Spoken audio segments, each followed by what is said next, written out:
Yes, folks, you read the title of the video correctly. The 1991 convertible is going up for sale. Now, for those of you interested in who, what, when, where, and why, I'm not going to get into this now because I want to treat this video like a little bit of a showcase for this car as it goes up for sale. But if you're interested, stick around in the coming months. I'll fill you in on all the details. Just know that the reason that we've decided to sell this car is for a very good cause. More on that later. Now, quick little backstory on this car. I bought this car from Rowlett, Texas from a husband and wife couple that I'm still in touch with. Lovely, lovely people. They actually reached out to me through the YouTube channel and said, hey, we've got this car for sale, or we're thinking about selling it. We watch your videos. We'd love to see it go to a good home and have someone kind of give it the care and attention that it deserves. And we ended up cutting a deal on the car, and I brought it up here, and well, here it is now. All right, guys, here she is. The newest edition. My kids are here in their pajamas. It made it. It's filthy. But here's the new ride. But the backstory even before that, from what I understand, is the original owner of this car was Miss Arkansas 1991. She won this car for winning that beauty pageant. So wild to think, right? Anyway, I'm owner number 3, and this car has been a lot of fun. It has made a special place in me and my family's hearts. It's been a great little car. And I wanted to give you a quick little tour of it to show you what it's all about. So it's an all original panel car. However, it has been resprayed. I did not respray it. It was resprayed before I got it. But all of the VIN tags are on this car where they need to be. And from what I understand, there's never been any accidents. It just had a tired paint job on it and it needed to be repainted. So in the back here, I've added a little subwoofer, and this is all part and parcel with the original stereo that is in the car that I've got my good buddy Todd Lane to add Bluetooth for me, but just a kind of little sub to make it the stereo sound a little bit better in it. But VIN tag on the trunk, you know, VIN tags in the corner.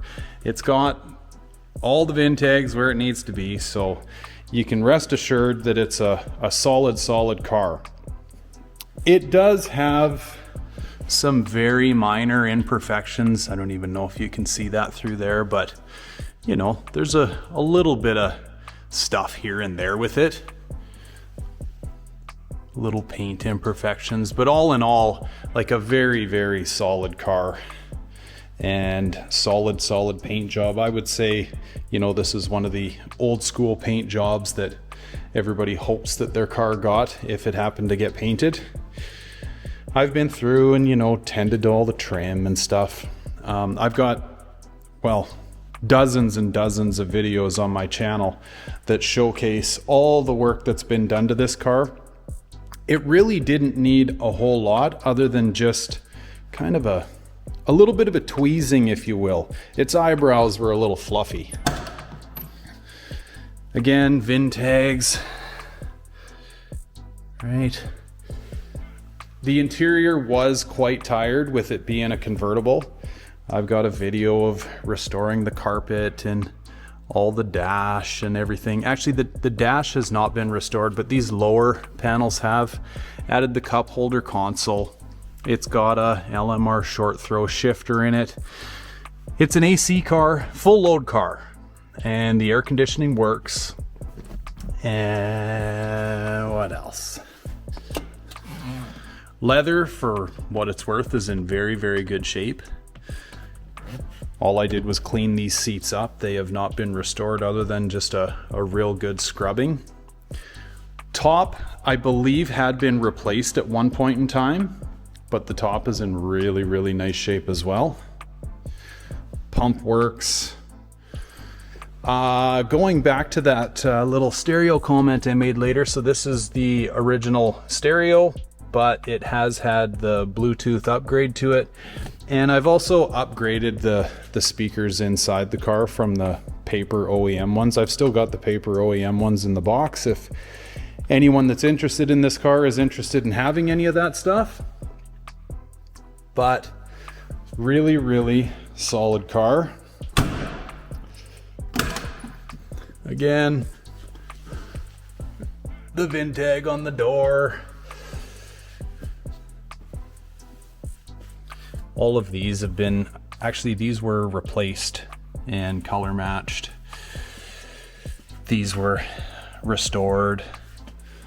Power windows, everything works as it should or as it's intended to. Interior lights in the mirror, everything works on the car. Now, moving to the outside aesthetics, the car has been lowered. It's on red Eibach Sportline springs in the front. They're actually designed for a hardtop car, but I actually really like how the stance of the car turned out with the hardtop springs, and it rides quite nicely. I have cleaned up the brakes and put new pads on them. They've been painted and cleaned up, and there are new Eibach struts in the front. I could be mistaken on that. I'm pretty sure they're Eibach. There's 100%, I know for a fact, and we'll go underneath the car too, but there's Eibach shocks in the back. The rear brakes when I got the car had just been redone, so I just cleaned up the drum with a little cast paint. And the rear springs are actually a progressive spring out of my coupe, so they again are a hard top spring, which gave it kind of the ride height again that I was looking for. So kind of an amalgamation of lowering springs, but overall it rides quite nicely. These are LMR 17-inch pony wheels, 10-inch wide in the rear, 8-inch wide in the front, 245 tire. There's a Toyo, what are these Toyos? R1Rs, and these are the 888s, Toyo Proxy R888s or whatever they're called. So, and they're a 275 wide in the rear. Other than that, I think that's kind of everything that I've tended to on the outside. I have gone through and power polished it and everything. I replaced the black lettering in the Mustang GT. We did put some headlights in it. They were faded. Added one of my front license plate holders. For those of you that have never seen that, they're just kind of a holder that allows the plate to float and doesn't give it that great big awful Ford license plate holder look. And an LED headlight upgrade and fog light upgrade. I can turn those on for you if you like. And the mean light upgrade, right? So you can run just your fog light or your marker lights and your fog lights. But that was a nice little upgrade for 2025 driving standards. Brightens up the road a little bit. Now under the hood, believe it or not, the underhood light works. A lot of original, okay, original rad, condenser, AC compressor, all this stuff is essentially original. I did not change this alternator, but it does definitely look like it's been changed. I did remove all the smog related stuff, and that's just an idler pulley down there. It got a new belt, plugs, wires, cap, rotor. It's got a K&N air filter in behind here, and believe it or not, if you can see down in there with the lighting, it's still got the snorkel in it. So it's truthfully a very, very original car. Again, I've been mentioning the VIN tags, so we got VIN tags everywhere. Both fenders, the hood. Under hood blankets maybe a little tired, but my plans for this was I was going to do a GT40 upgrade on it, heads and upper and lower intake, letter cam, things of that nature, and maybe spruce up the underhood paint a little bit. But again, plans have changed. If you're interested in that story, I will tell you that in the coming months. You can see here I did put some BBK unequal length shorty headers on it. Got the Motorcraft oil filter on there, fresh oil. And I'll show you underneath the car, but it's got an off-road H-pipe and a MagnaFlow exhaust catback system on it as well. Moving underneath.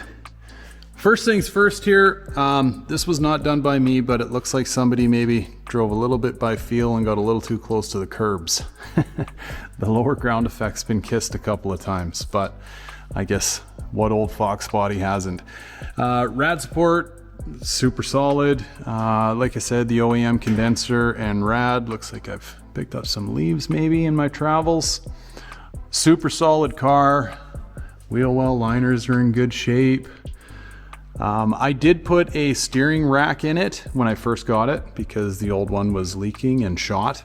There's those Eibach red springs that I was mentioning earlier. Well, when I brought up the front struts, okay, they're not Eibachs, they're KYBs. So I put a set of KYB front struts in there. And again, ladies and gents, all of the things that I'm mentioning right now, there's long form videos on my channel, okay? Under, I did a convertibles playlist. So if you want to go through and check any of this stuff out in longer form and, well, follow along on the install, you're more than welcome to. It did get, I put a clutch in it, just an OEM plus clutch, new rear main seal, obviously had its oil changed and what have you. This is the off-road H-pipe. I did buy this secondhand and I've caught a speed bump at one point with it, I guess, because these off-road H-pipes are getting harder and harder and harder to find. You pretty much got to get them built these days. But anyway, off-road H, and I'll show you these more in a minute, but goes back to a set of MagnaFlow street catback mufflers.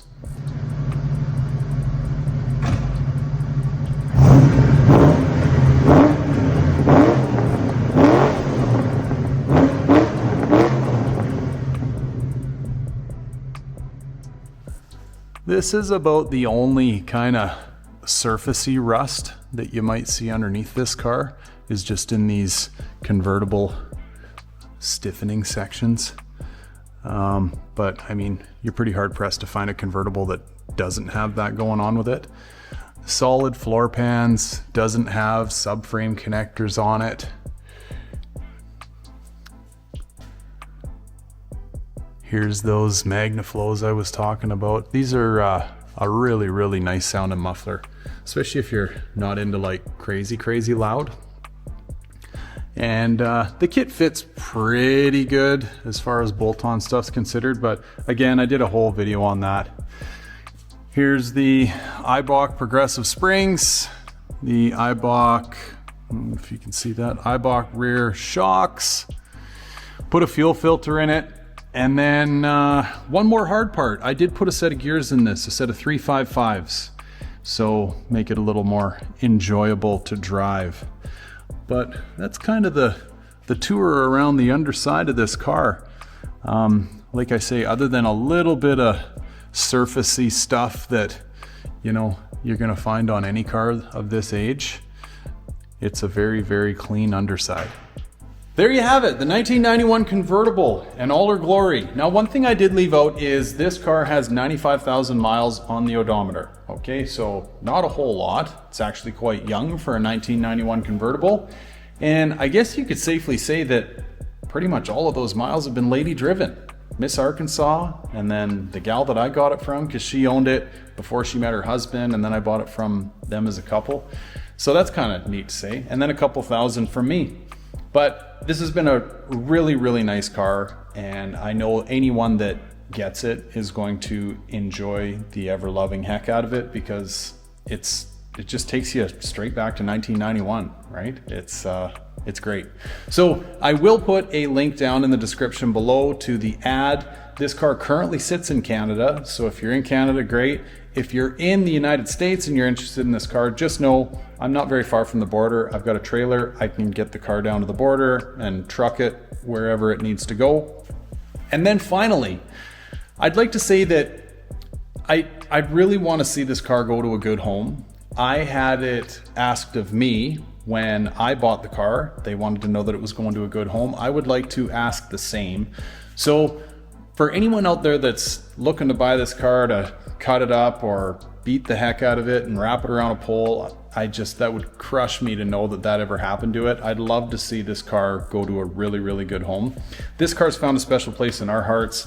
I mean, my kids literally cried when I told them that I was gonna put it up for sale. So yeah, it's a tough one to let go, this car. We really like it, but more on all of that later.